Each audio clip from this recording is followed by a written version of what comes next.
यमुनानगर में अभी तक सबसे ज्यादा बारिश रिकॉर्ड की गई। तो हथनीकुंड बैराज के फ्लड गेट बंद कर दिए गए हैं। ये राहत की खबर है। 105 घंटे से ये फ्लड गेट खुले हुए थे। तो बाढ़ बारिश से जूझ रहे लोगों के लिए ये राहत की खबर है। और यमुनानगर में हथनीकुंड बैराज के फ्लड गेट को बंद किया गया है।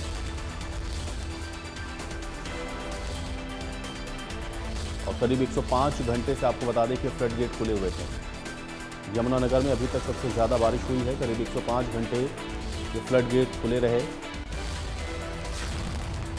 और अब ये फ्लड गेट बंद किए गए हैं। तो बाढ़ बारिश से जूझ रहे लोगों के लिए थोड़ी राहत की खबर है।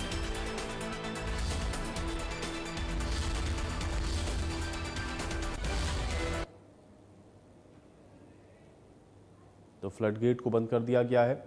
105 घंटे से फ्लड गेट खुले हुए थे। यमुनानगर में अभी तक सबसे ज़्यादा बारिश हुई है। फ्लड गेट बंद कर दिए गए हैं। 105 घंटे से ये फ्लड गेट खुले हुए थे और अब ये फ्लड गेट बंद किए गए हैं।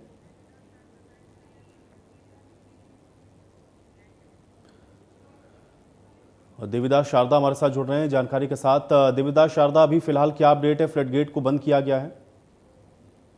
जी बिल्कुल, जिस तरीके से 1 तारीख को सुबह 4 बजे जैसे ही 1 लाख क्यूसेक से हथनीकुंड बैराज का जल स्तर बढ़ा, तुरंत प्रशासन ने फ्लड गेट थे वो खोल दिए थे, क्योंकि यदि 1 लाख क्यूसेक तक पानी आता है तब तक तो यहाँ पर चैनल चलते हैं, और जैसे ही 1 लाख क्यूसेक पानी क्रॉस होता है तो जितनी भी नहरें हैं वो सब बंद कर दी जाती है। तो सारे का सारा पानी डायरेक्ट यमुना नदी में छोड़ दिया जाता है, क्योंकि इसकी बहुत ज्यादा कैपेसिटी है। और यदि नहरों में ज्यादा पानी आ जाए तो नहरें जो है टूट जाते हैं और शहरों में पानी जाने का खतरा रहता है। तो लगभग 105 घंटे लगातार जो है फ्लड गेट खुले रहे हैं, जिसका असर दिल्ली फरीदाबाद तक भी देखा जा सकता है। कुल बात करें तो 3,29,000 क्यूसेक पानी आया और एट प्रेजेंट जो है 60,000 क्यूसेक पानी चल रहा है। जो चैनल है उनको जो इतनी भी डिमांड है उसके अनुसार चैनलों की जो सप्लाई है उत्तर प्रदेश है, हरियाणा है, बाकी से उनके लिए शुरू कर दिए गए हैं। जी बिल्कुल। और अभी किस तरह की तैयारी प्रशासन की, देवीदास? जी बिल्कुल, क्योंकि जब पानी चढ़ता है तो और बात है, जैसे ही पानी का जल स्तर घटता है, क्योंकि अब पानी जैसे ही मतलब स्लोली 1-2 दिन से ग्रेजुअली कम होना शुरू हुआ था, फिर इसमें भूमि कटाव की समस्या आ जाती है। क्योंकि चलते पानी में तो पता नहीं लगता, जब पानी कम होता है, जब भूमि कटाव होता है, यहाँ पर 1.5 दर्जन से ज्यादा ऐसे गांव हैं जहाँ भूमि कटाव शुरू हो गया। उसके लिए जिला प्रशासन ने तैयारियां शुरू कर दी हैं। उसमें इरिगेशन विभाग है, रेवेन्यू है, तो ये सभी लोगों ने वहां पर जाके अपने अपने प्रबंध शुरू कर दिए हैं। उपायुक्त ने भी जो एसडीएम है उनकी ड्यूटी लगाई है, 10 गजटेड ऑफिसर लगाए हैं।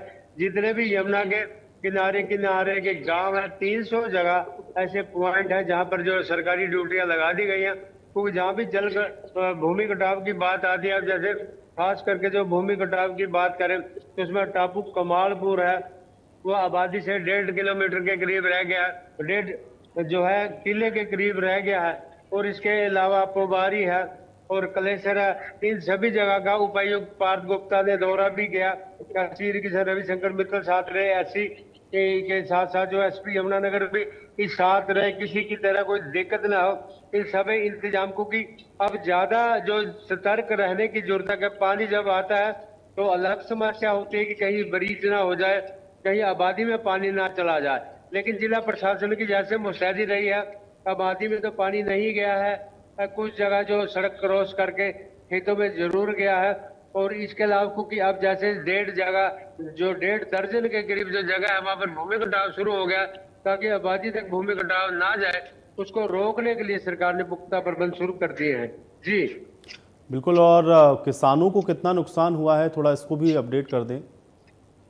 बिल्कुल, जो किसानों की बात करते हैं उसके लिए क्षतिपूर्ति पोर्टल खोला गया है। उसमें 4,000 के जो किसान हैं उन्होंने अपनी रिक्वेस्ट दी है। बाकी पोर्टल खुला हुआ है, जैसे जैसे किसानों का जो है डिमांड आता रहेगा वैसे वैसे प्रशासन इसको अपडेट करता रहेगा। क्योंकि अभी तक तो पानी चल रहा था, लेकिन जिस समय पानी चलने के बाद खड़ा होता है तो खड़े होने खेत में मट्टी भी आती है और भी कई चीजें आती है, जो फसलें तबाह हो जाती है। मवेशियों के लिए चारे तक की भी दिक्कत आ जाती है। इस समय जो दूसरा रेस्क्यू चलेगा वो चलेगा कि कैसे हमने अपने मवेशियों के लिए चारा उपलब्ध करवाना है, किस तरीके से किसानों की जमीन को बचाना है। जो हमारी फसल है, जहाँ पानी चला गया ठीक है, यदि पानी रुक जाता है उसकी गाद है वो हटाने का भी कार्य प्रशासन के द्वारा किया जाएगा। जो पानी है उसके लिए पंप लगाए जाएंगे ताकि जल्दी से जल्दी जो पानी है खेतों से बाहर निकले। जी चलिए, बहुत शुक्रिया देवीदास इस तमाम बातचीत और जानकारी के लिए। और मेरे सहयोगी देवीदास शारदा ने यमुनानगर के डीसी से खास बातचीत की है, आइए आपको सुनवाते हैं। सबसे बड़ी खबर यमुनानगर से आ रही है। यमुनानगर हथनीकुंड बैराज के फ्लड गेट बंद कर दिए गए हैं। लगभग 105 घंटे लगातार फ्लड चला है, जो दिल्ली तक मार कर रहा था। दिल्ली से आगे फरीदाबाद होटल तक भी जो था, लोग घरों से बेघर हुए बैठे थे। और सबसे पहला जो पड़ाव पड़ता है, तो जैसे ही पहाड़ों से बरसात होती है तो उत्तराखंड या हिमाचल से बरसात का असर, क्योंकि यमुनानगर में इतना ज़्यादा कंट्रोल रहता है कि हम वो संभलने का मौका भी नहीं है। उसके बाद जो यमुनानगर एक ऐसा पहला ज़िला है जहां फ्लड की बात करें, बरसात की, तो वो सबसे ज़्यादा यमुनानगर हुई है, लेकिन डैमेज सबसे ज़्यादा कम यमुनानगर का है। तो उसके लिए सबसे पहले तो हमारे जो जिला यमुनानगर के उपायुक्त या इनकी टीम को धन्यवाद सर। एक तो इंडिया न्यूज़ की तरफ से धन्यवाद है, क्योंकि सबसे कम डैमेज तो यमुनानगर में हुआ। और सबसे ज़्यादा बरसात की बात करें, या बैराज 105 घंटे का रिकॉर्ड टूटा। पिछला रिकॉर्ड 97 घंटे का 2023 का। सर, एक तो इंडिया न्यूज़ हरियाणा में आपका स्वागत है, और थोड़ी डिटेल में बताएं सर, कैसे संभव हुआ, एट प्रेजेंट वाटर लेवल क्या है?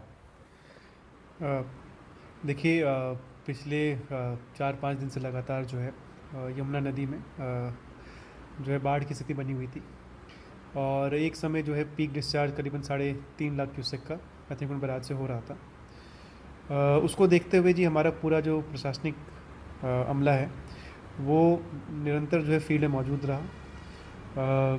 दिन रात जो है हमारे अधिकारी कर्मचारी फील्ड में रहे, और पहला हमारा प्रयास ये था कि आबादी को कहीं पे भी जो है नुकसान ना हो।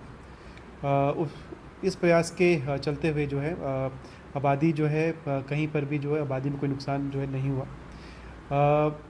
जो यमुना नदी में जो पानी आने की वजह से खेतों में जो है पानी जो है ज़रूर गया था, वो भी धीरे धीरे करके अब मोस्टली निकल चुका है। कुछ जगह पर जो है तट के किनारे जो है कटाव की जो समस्या आई थी करीबन 10-15 जगहों पर, उसमें जो है प्रशासन ने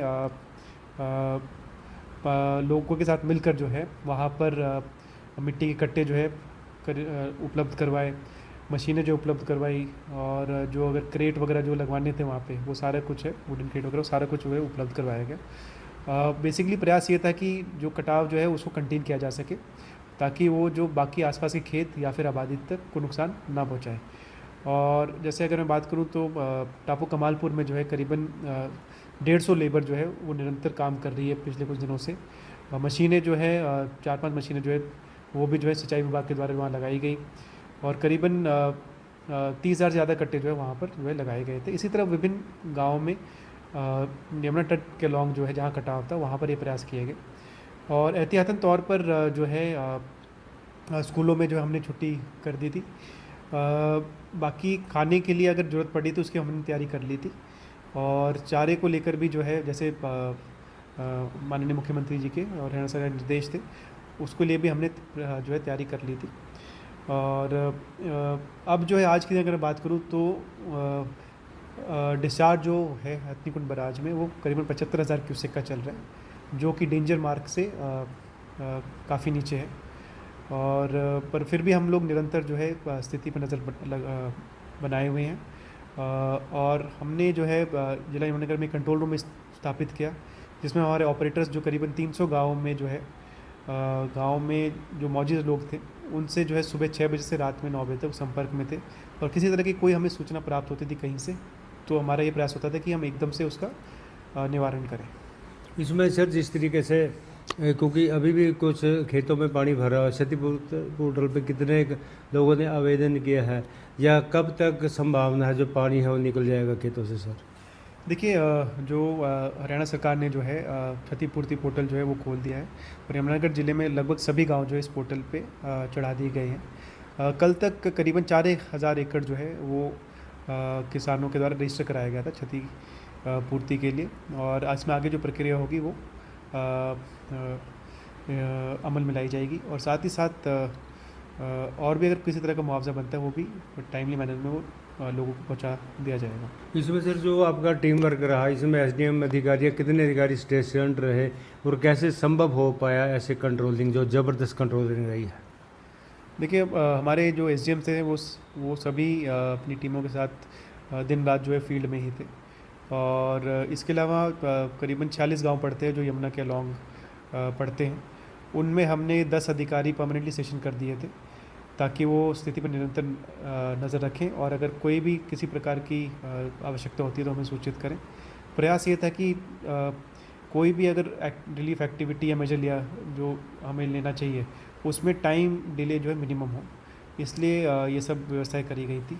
और इसके अलावा सभी महकमे जो है निरंतर जो है फील्ड में जाके गांव में जाके अपनी सुचारू रूप से जो है इसमें चाहे सिंचाई विभाग हो गया, पंचायत विभाग हो गया, रेवेन्यू विभाग हो गया और अपने पुलिस के और बाकी महकमे हो गए, सभी निरंतर रूप से इसमें तालमेल के साथ कार्यरत थे।